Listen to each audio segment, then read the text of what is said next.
Hello, I'm Michaela. Welcome to my channel. If you are new here, thank you for stopping by. And if you hear a fan in the background, hopefully it's not too loud because it's really hot. I'm already sweating. I haven't done anything yet. But we're going to get through it. So here we go.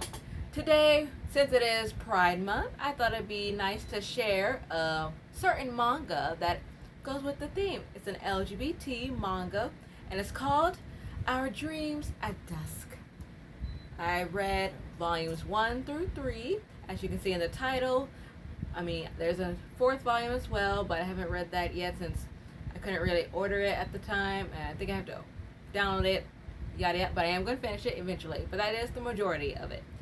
So, here we go. I read a lot of yaoi manga, but a majority of them are more fantasy-like.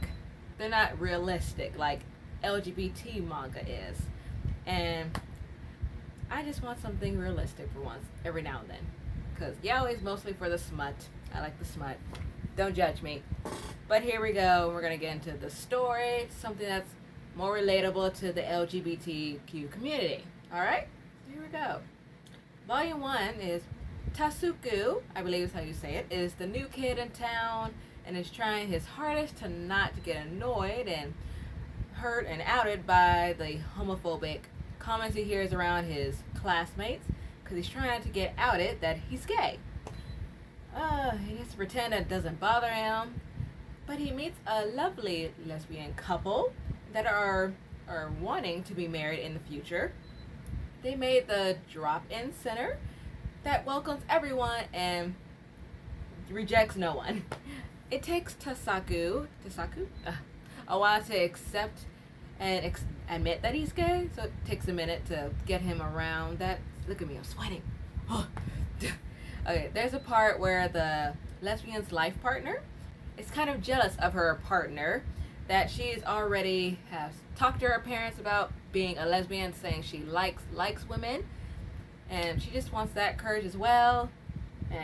But then all of a sudden she puts Tasaku on the spot, saying, "You're gay, right? You basically know what I'm saying. You understand why I don't want to go down that road, trying to get all my business out in the open." He was already denying it. Tasuku was already denying that he was gay. But then, someone-san, that's what they call her. Someone-san, they don't really know her story. She's just a random person who listens to everybody but doesn't really listen, if that makes sense.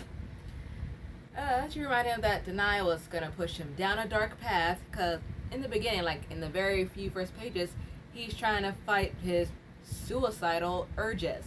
So, yeah, we don't want to go down that path. Okay. Eventually, he admits that he has a guy that he likes, therefore saying he is gay. Now, let's move on to the volume 2, where stuff gets more interesting. Now, when I first saw the cover, let me show you real quick. If you can see it, hold on, let me zoom in. Alright, you see that? Alright. At first, I thought it was 2 people on the cover, but then something should have told me that I don't know why I didn't click. It should have been 1 person. So, enter Masaru Shuji. He's a 6th grade boy who likes to dress in girl clothes. He's pretty bold, and I mean by that, by the way he talks. My favorite part that made me realize I was gonna really love this volume and the story is this. Tasuku assumes that Masaru is gay because he dresses like a girl, but his response was, "Okay, then why aren't you dressed like a girl, since you like boys and all?" It reminds me of my androgynous boyfriend. I haven't read that yet, but it's on my to read list. Talk about that maybe in the future. Anyway, a few pages later, Masaru wears the clothes he does for himself. He does it because he wants to, period. However, when you do some more reading, you'll see a conversation between Tasuku and Masaru at Tasuku's house. Masaru starts to question his identity. He says he doesn't understand himself and nobody understands him. So it's just a journey for him, like everybody else in the story. Unfortunately, there's a part where you might hate Tasuku or be confused on why he's saying that. So here we go. Let's talk about it. Masora, was convinced, I can't speak, was convinced to go to a festival dressed in his girl clothes. And while it was going well, until some creepy guy started to touch his butt while walking through the crowd, so you can't really catch the perp or creep, okay? But clearly Masora was scared, but Tasuku thought it was okay to say, they went after you because you're cute. No one wants to hear that.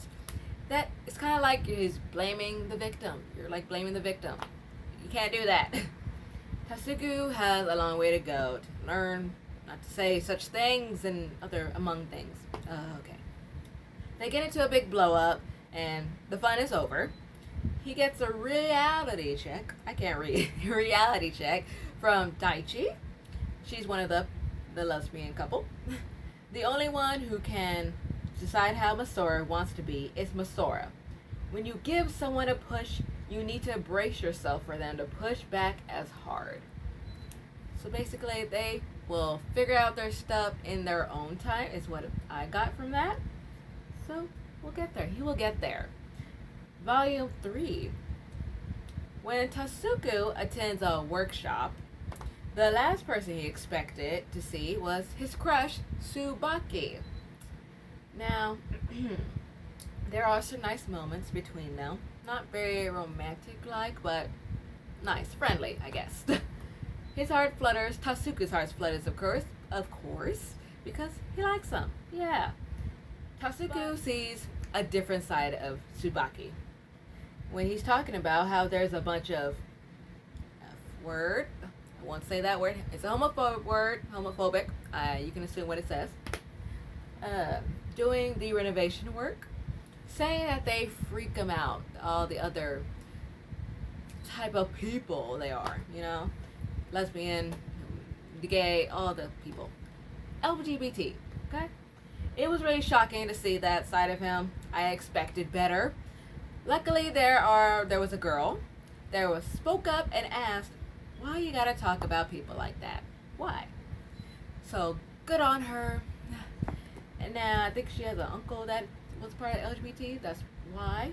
I can't remember exactly. But anyway, good for her that she spoke up, because Tasuku wasn't strong enough at that moment. He couldn't speak up, but he will have his time. Moving on, I think we need to talk about Utsumi. Now, he was first introduced in Volume 1, but we learned something interesting in Volume 3. So now I am speaking of him. Oh, excuse me. An old friend of Utsumi's, Oyama, comes to town. Then again, the way Oyama comes off, I don't like it. I don't like her, and you probably won't like her either. But something's off about her. Anyway, when they see each other, after years later, Oyama calls Utsumi Natsumi. And immediately it clicked. We have a transsexual. He's a transgender man or trans man, whatever word you prefer, or what he prefers.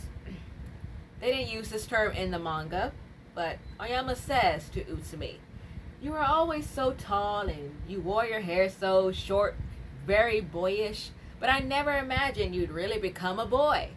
So there you go, spelled it out right there. And after I kept reading, the other characters seem to think that Oyama has good intentions, but she keeps saying hurtful things without knowing it. She's ignorant. So I know we all gotta learn sometime. Maybe they don't know why or that, but still they should. It's called common sense, just a little bit.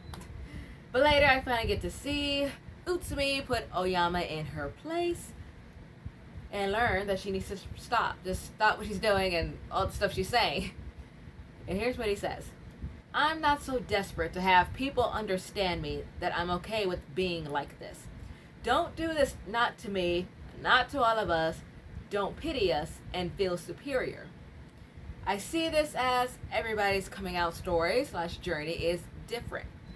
They will come out, the LGBT community or whoever will come out in their own time. You can't rush that because that will cause more problems. But anyway, So far, so good. I am loving this story, and basically, what I got from the first 3 volumes, it's about acceptance, and it is a coming of age story. We're all learning about each other and learning how to accept one another or their choices. Or is that the right word? I don't think I should say that.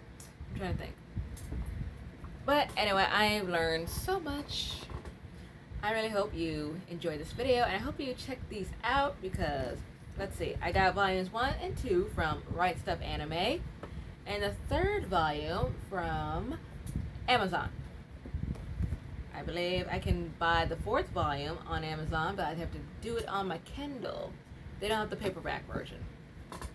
But yes, happy Pride Month. I really hope you enjoyed this video, and comment down below if you have any LGBTQ manga you want to recommend me. I would love to read them. Maybe talk about it in a video or something. Comment down below if you're going to read this. Like, comment, subscribe. Hit the notification bell so you don't miss any of my videos in the future. I'm Michaela, and I will see you later. Bye.